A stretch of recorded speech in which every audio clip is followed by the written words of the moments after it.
श्री राम हर हर महादेव। इस वीडियो में हम जानेंगे राजा बलि और वामन देव की एक ऐसी कथा के बारे में जिसे सुनकर व्यक्ति के जीवन में एक नई दिशा मिलेगी। इस कथा से हमें यह सीख मिलती है कि जब कोई अच्छा काम कर रहा होता है तो उसे हमें कभी भी नहीं रोकना चाहिए, क्योंकि अच्छा काम भी पूजा पाठ की तरह ही होता है।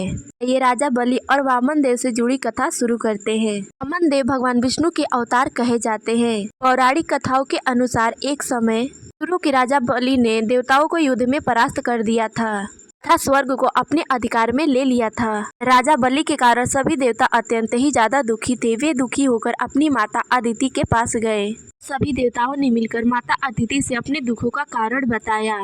इस पर माता अदिति ने अपने पति कश्यप से इसका उपाय पूछा। माता अदिति ने अपने पति के कहने पर व्रत किया। व्रत के फलस्वरूप भगवान विष्णु ने वामन देव के रूप में अवतार लिया। वामन देव ने अपनी छोटी सी उम्र में ही राजा बलि को परास्त कर दिया था। राजा बलि अत्यंत ही ज्यादा अहंकारी था। उसे यह लगता था कि वह सबसे बड़ा दानी है। एक बार वह यज्ञ कर रहा था। उसी यज्ञ में भगवान वामन देव पहुँचे और उससे दान में 3 पग भूमि मांग ली। अहंकार वश राजा बलि सोचा, यह तो छोटे छोटे पाव है, 3 पग भूमि में कितनी ही धरती चली जाएगी। मेरा तो पूरे समस्त स्वर्गलोक और धरती लोक पर अधिकार है। तो उन्होंने वामन देव को 3 पग भूमि देने का संकल्प कर लिया। जैसे ही वह संकल्प करने जा रहे थे उसी समय उनके गुरु शुक्राचार्य ने उन्हें रोका। दरअसल राजा बलि के गुरु को यह पता चल गया था कि यह वामन रूप साक्षात भगवान विष्णु ही है। लेकिन राजा बलि अपने अहंकार में चूर था। उसे यह मालूम नहीं हुआ। अतः वह वामन देव को 3 पग भूमि दान में दे दिया। देते गुरु शुक्राचार्य बार बार राजा बलि को यह बात समझाते रहे कि यह कोई साधारण बालक नहीं है, यह साक्षात नारायण है। यह तुम्हें ठगने आए हैं।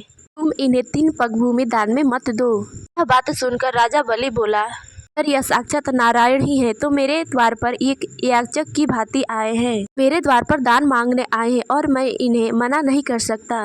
यह बात बोलकर राजा बलि जैसे ही संकल्प के लिए हाथ में जल लिए, ऐसे ही शुक्राचार्य छोटा रूप धारण करके कमंडल की डंडी पर आकर बैठ गए, ताकि राजा बलि कमंडल से जल न निकाल पाए और जल न निकलने के कारण वह संकल्प भी न ले पाए। भगवान वामन देव दैत्यगुरु शुक्राचार्य की सभी योजना समझ गए। उन्होंने तुरंत ही एक पतली लकड़ी ली और कमंडल की डंडी में डाल दी। इससे उस डंडी के अंदर बैठे शुक्राचार्य जी की एक आंख फूट गई और वे तुरंत ही कमंडल से बाहर आ गए। उसके बाद राजा बलि ने भगवान वामन देव को 3 पग भूमि देने का संकल्प लिया। तब राजा बलि ने भगवान वामन देव को 3 पग भूमि दान में दे दी। तब भगवान वामन देव ने अपना स्वरूप प्रकट किया, यानी कि अपना स्वरूप बड़ा किया। इस प्रकार उन्होंने अपने एक पग में पूरी धरती को, दूसरे पग में पूरे स्वर्गलोक को नाप लिया। उसके बाद वामन देव राजा बलि से बोले, अब मैं तीसरा पग कहाँ रखूं? यह बात सुनने के बाद राजा बलि का अहंकार टूटा। अब राजा बलि हाथ जोड़ते हुए बोला, हे प्रभु, तीसरा पग आप मेरे सर पर रख सकते हैं। भगवान वामन देव राजा बलि की दानवीरता देख अत्यंत ही ज्यादा प्रसन्न हुए और कि तीसरा पैर रखने के कारण वह पाताल लोक में धंस गया था। अतः पाताल लोक का उसे राजा बना दिया गया। इस कहानी से, इस कथा से हमें यही सीख मिलती है कि जब कोई अच्छा काम कर रहा होता है तो उसे हमें कभी भी नहीं रोकना चाहिए। नहीं तो जो हाल इस कथा के माध्यम में दैत्य गुरु शुक्राचार्य का हुआ वही हमारे साथ भी हो सकता है। उदाहरण के लिए दैत्य गुरु शुक्राचार्य राजा बलि को दान देने के लिए रोक रहे थे। अतः परिणाम स्वरूप उन्हें अपनी एक आंख गंवानी पड़ी।